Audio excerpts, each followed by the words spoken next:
अस्सलाम वालेकुम, कैसे हैं आप सब। उम्मीद करती हूँ सब खैरियत के साथ होंगे। यहाँ पे जो 11 बजे का टाइम है और उठते साथ ही सबसे पहले मैं दरवाज़ा खोलती हूँ ताकि गुल जौन सी है सारी रात हमारा इंतज़ार करती है, इसलिए कि रात के तकरीबन 2 बजे हम इसको बाहर कर देते हैं। आपको पता है जानवर है, ये रात में 3 बजे 4 बजे दोबारा उठ जाता है, लेकिन हम लोगों ने अंदर नमाज़ भी पढ़नी होती है फजर की, उसमें फिर आके ना ये बहुत डिस्टर्ब करती है। तो इसकी हमने टाइमिंग अपनी सेट की हुई है। उठते साथ ही इसको मैं खाना देती हूँ, माइक्रोवेव में थोड़ा सा गर्म करके देती हूँ ताकि इसको खाना खाने में अच्छा लगे। मौसम बहुत अच्छा हो गया है, सर्दी सही दिसंबर वाली सर्दी नवंबर में पड़ी है, तो इस दफ़ा सर्दी ने तो कमाल कर दिया है, दिल खुश हो गया अल्हम्दुलिल्लाह। अल्लाह ताला ने इस दफ़ा हमारी सर्दियाँ लंबी कर दी, इसलिए कि नवंबर दिसंबर जनवरी और फरवरी, वरना अक्सर दिसंबर और जनवरी ही सर्दी रह गई थी। हर साल ना मौसम की चेंजिंग जोन सी है ना वो बड़ी खूबसूरत होती है, कभी गर्मी ज़्यादा हो जाती है कभी सर्दी ज़्यादा होती है, लेकिन इस दफ़ा गर्मियाँ सर्दियाँ दोनों बड़ी अच्छी रही हैं अल्हम्दुलिल्लाह। अच्छा जी, गुल ने अपना खाना वगैरह खा लिया, उसके बाद मैं किचन में आ गई। कबाब जोन से है मैंने रात को बना के रख लिए थे और साथ ही मैंने इनको फ्रीज़ कर दिया था। मैंने कहा सुबह इनको शॉपर बैग में डाल के रख दूँगी। अच्छा जी, यहाँ पे आप ज़िपर बैग भी यूज़ कर सकते हैं और साथ कोई अपना कंटेनर भी यूज़ कर सकते हैं। मेरे लिए आसान होता है इसलिए कि शॉपर जोन से है वो ईज़िली रहता है। जो घर में अवेलेबल हो वो मुझे लगता है आप इस्तेमाल करें, कोई शर्म वाली बात तो है नहीं, अपना ही घर है। और इसको कर दे दोबारा अलग अलग करके फ्रीज़ कर दे ताकि निकालने में, बच्चों को भी निकालने में आसानी रहती है। अच्छा, सर्दियाँ जोन सी हैं लगती तो बहुत अच्छी हैं, लेकिन आते साथ ही एक मसला बस जोन सा वो शुरू हो जाता है, वो है जी गैस का मसला। सुबह के टाइम अब मुझे जल्दी, जैसे मैं उठ रही हूँ, वैसे आम गर्मियों में तो सच्ची बात है 12 बजे तक उठते हैं, लेकिन सर्दियों में मैं 10 साढ़े 10 11 बजे तक उठ जाती हूँ और उठते साथ ही मुझे चाय रखनी होती है ताकि चाय जोन सी अच्छे से पक जाए। उसके बाद कबाब वगैरह तैयार करती हूँ, इससे कि गैस 3 चूल्हों में इतनी कम आ रही होती है कि बस गुजारा ही करना होता है। मुझे नहीं समझ आती है गैस सर्दियों में ही कम क्यों हो जाती है, समझ से बाहर है। एनीवे, चाय वगैरह रख के फिर नाश्ता भी जल्दी बनाना होता है और जुमे वाले दिन तो गैस आती नहीं है। पाकिस्तान में अगर एक मसला ठीक होता ना गर्मियों में, तो सर्दियों में एक मसला बढ़ जाता है। तो नाश्ते की करते हैं जी तैयारी, और दिल जोन सा है इसीलिए दुखता है। इतना प्यारा हमारा मुल्क है, दुनिया की हर नेमत है यहाँ पर, लेकिन ये कुछ कमियों की वजह से ना आप यकीन माने कि दिल में बड़ा अफसोस रह जाता है कि यार हर चीज़ है हमारे मुल्क में, लेकिन ये लोड शेडिंग जोन सी गैस की है ना, ये मुझे कभी समझ नहीं आई। चलिए बिजली की आ भी जाती है जी, कोई ट्रांसफार्मर उड़ गया या कोई लोड ज़्यादा हो गया, अब तो लोगों ने इतने सोलर लगवा लिए हैं कि लोड भी जोन सा ना वो भी काफ़ी कम हो गया है। आज पराठे काशिफ और हसीबी खा रहे थे, तो मैंने कहा जी इनको मैं बोल रही हूँ पराठे ज़रा कम कर दें, गैस की वजह से तवा जोन सा ना वो लेट होता है, लेकिन उठते साथ ही मैं सबसे पहले तवे को गर्म करने के लिए रख देती हूँ। वो देखिए दूसरी तरफ मैंने चाय बना के रख ली है और अब मैं पराठे बना रही हूँ ताकि मेरे पराठे जल्दी से बन जाए। काशिफ जोन से हैं वो कॉम्प्रोमाइज़ नहीं करते हैं, वो कहते हैं जी जो मर्जी हो जाए पराठा ही मैं खाना है, और उनका पता नहीं एक आदत सी है उनको सारी ज़िंदगी की कि पराठे ही खाना है। आप मुझे ज़रूर बताइएगा आपके घर में भी कोई ऐसा शख्स है जो पराठे के बिना नहीं रह सकते। और मसर मैंने कल बनाए थे, बहुत मज़ेदार मसर बने थे। अच्छा, मसरों की एक टिप जोन सी है वो कई लोगों को पता होगी और नहीं भी पता तो मैं ज़रूर बताती जाऊँ। जब आप मसर बनाते हैं और मसर कुक हो जाते हैं और आखिर में जब दम लगाने से पहले, तड़का लगाने से पहले आप इसमें 1 गिलास या आधा गिलास दूध ज़रूर डाल लिया कर लें। मसर मलाई की तरह बनते हैं और इनका जो जायका है ना वो 10 गुना ज़्यादा बढ़ जाता है। और सर्दियों में गर्मा गर्म चाय, सुबह की चाय का मुझे इतना इंतज़ार होता है। मुझे ज़रा कमेंट्स में बताइएगा कि कौन कौन सुबह की चाय का वेट करता है। पूरा दिन हम लोग चाय नहीं पीते हैं, मैं सर्दियों में भी 2-2 3-3 टाइम चाय नहीं पीती हूँ। हाँ, कहीं किसी के घर गेस्ट जाएंगे, हमारे घर कोई गेस्ट आए तो ज़रूर चाय का एक कप लाजिम हो जाता है, लेकिन दिन के टाइम मैं सिर्फ सुबह के टाइम नाश्ते में चाय पीती हूँ। और काशिफ को भी इबादत पड़ गई है, मेरा तो वही नाश्ता है और बच्चियों का भी वही नाश्ता है। कभी मैं ये नाश्ते अकेले करती होती थी, बच्चे स्कूल चले जाते थे, अपना काम करते थे, हस्बैंड अपने काम पे होते थे, तो मैं अकेली नाश्ता करती थी। अब अल्हम्दुलिल्लाह बच्चे घर पे होते हैं, नाश्ता करने का मुझे इतना मज़ा आता है। अब किसी सहेली की ज़रूरत नहीं पड़ती, किसी दोस्त की ज़रूरत नहीं पड़ती, किसी रिश्तेदार की ज़रूरत नहीं पड़ती कि आए जी मेरे साथ किसी कोई नाश्ता शेयर करे। गपशप लगाते हुए बच्चों के साथ टीवी देखते हुए मैं नाश्ते को बहुत इंजॉय करती हूँ।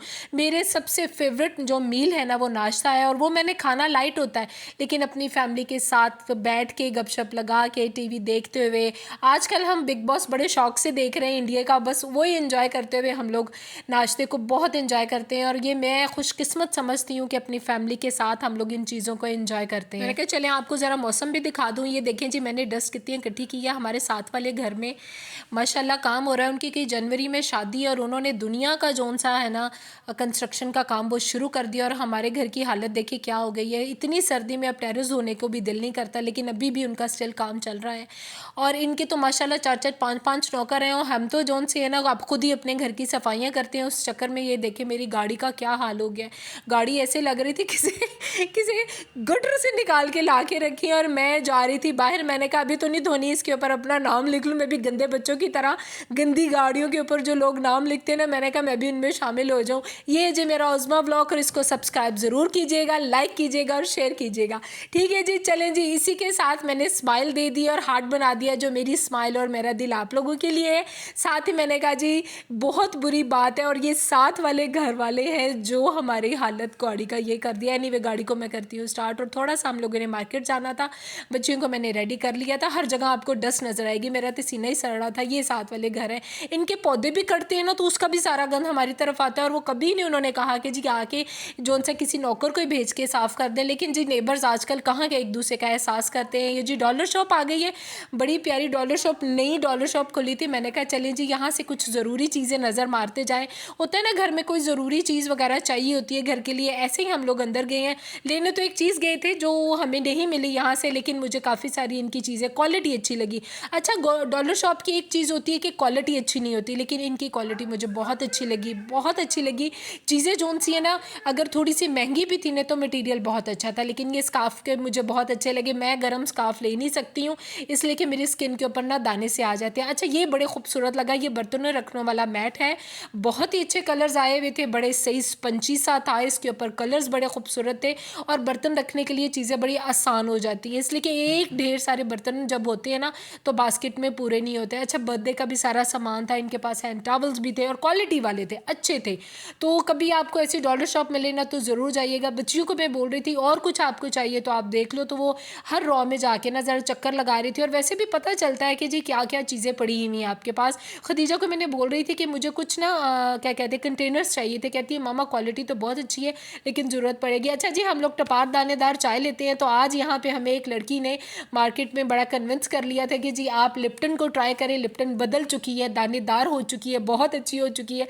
मैं लिप्टन बहुत पीती थी, लेकिन 4 साल पहले इसका कलर, जायका, हर चीज़ ख़त्म हो गया, लेकिन नो डाउट आज जब हम लोगों ने उसके कहने पे ट्राई कर लिया और बहुत अच्छा कलर आया और बहुत जायकेदार लगी। टपाल में और लिप्टन में कोई फ़र्क नहीं रहा, लेकिन फिर भी मैं आपको सच बताऊँ, हमारा अपना ब्रांड है दानेदार टपाल, तो मैं उसको लेना ज़्यादा प्रेफर करूँगी। हाँ, अगर आपको नहीं मिल रहा तो आप क्या कहते हैं जी लिप्टन भी ले लेंगे। यहाँ पे हम लोगों ने मैट जोन से हैं वो ले लिए थे। अब मैं एक्साइटेड थी जी, मैं जल्दी से जोन सा है ना इनको बिछाऊँ। सबसे पहले तो मैं ये चूज़ कर रही थी कलर कौन सा लूँ, लेकिन यकीन माने क्वालिटी भी इनकी बहुत अच्छी थी। अच्छा, इनके प्राइस मैं आपको बताती जाऊँ, 280 रुपीज़ का ना एक था मैट, तो मुझे ज़्यादा कलर वाइट वाला बहुत पसंद आया। ये मेरे पुराने कपड़े हैं जो मैं यहाँ पर बिछा लेती थी, कि एक को वॉश कर लिया, दूसरे को रख लिया, लेकिन इन्होंने मेरा बहुत साथ दिया। इनको भी 5 से 6 साल हो गए हैं, घिस गए हैं लेकिन फटे नहीं, ख़राब नहीं हुए, लेकिन इनकी क्वालिटी भी बहुत अच्छी थी, मुझे अच्छा लगा। इसलिए कि काफ़ी अरसे से मैं कुछ ऐसा ही ढूंढ रही थी, मुझे कपड़ा नहीं चाहिए था, कुछ स्पंज टाइप चाहिए था जिसमें एक बर्तन रखने से ना पानी जोन सा वो अंदर भी चला जाए और बर्तन जोन से वो साफ़ सुथरे भी रहते हैं। मैंने 2 इसलिए लिए कि एक अगर गंदा हो जाता है तो दूसरे को मैं वॉश करके रख लूँ। अच्छा जी, ये वॉशिंग भी होता है, वॉशिंग मशीन में भी आप इसको वॉश कर सकते हैं, हैंड से भी वॉश कर सकते हैं। उन्होंने लिखा हुआ था कि ये ख़राब बिल्कुल नहीं हुआ। ये देखें जी, पहले तो मैं थोड़ा सा आपको रख के 4 बर्तन दिखा रही हूँ, उसके बाद जब किचन में ढेर सारे बर्तन हुए थे मैंने कहा इनको वॉश करके फिर आपको दिखाती हूँ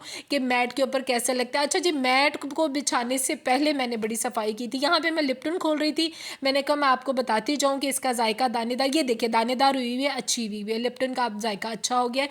लेकिन मैं फिर बोलूँगी कि मुझे दानेदार जोन सी है ना वो टपाल में ज़्यादा अच्छी लगती है। अच्छा, ये देखिए मैं कितना इस्तेमाल करती थी लिप्टन लिप्टन को कि उसके ये वाले कितने पुराने डिब्बे हैं जिनमें आज भी मैं टिपाल डाल देती हूँ। तो मैंने कहा आज लिप्टन में लिप्टन जा रही है। तो मैं वो मैट बिछाने से पहले का ये सीन है जी। मैंने सारे आसपास की चीज़ें जो सी हैं ये हर तीसरे चौथे दिन ये क्लीन होते ही रहती हैं दीवारें, इसलिए कि किचन में आपको पता है एक हाथ लगता है तो दूसरी तरफ छींटे पड़ जाती है और ये टाइलें ऐसी होती हैं जो हल्की फुल्की सी गंदी हो जाती हैं। और ये मेरी बहनें जो काम करती हैं ना उनको पता ही होगा कि ये किस तरह काम जो उनसे है ना रोज़ के हमारे लिए निकले होते हैं। अच्छा जी, जिनकी तो मेड्स हैं उनको तो जी बहुत बहुत मुबारक हो, लेकिन जिनकी नहीं है वो माशाल्लाह मेरी तरह बेचारी एक्टिव होंगी और काम भी करती होंगी। अच्छा, मुझे काम करना मुश्किल नहीं लगता, मुझे बहुत अच्छा लगता है।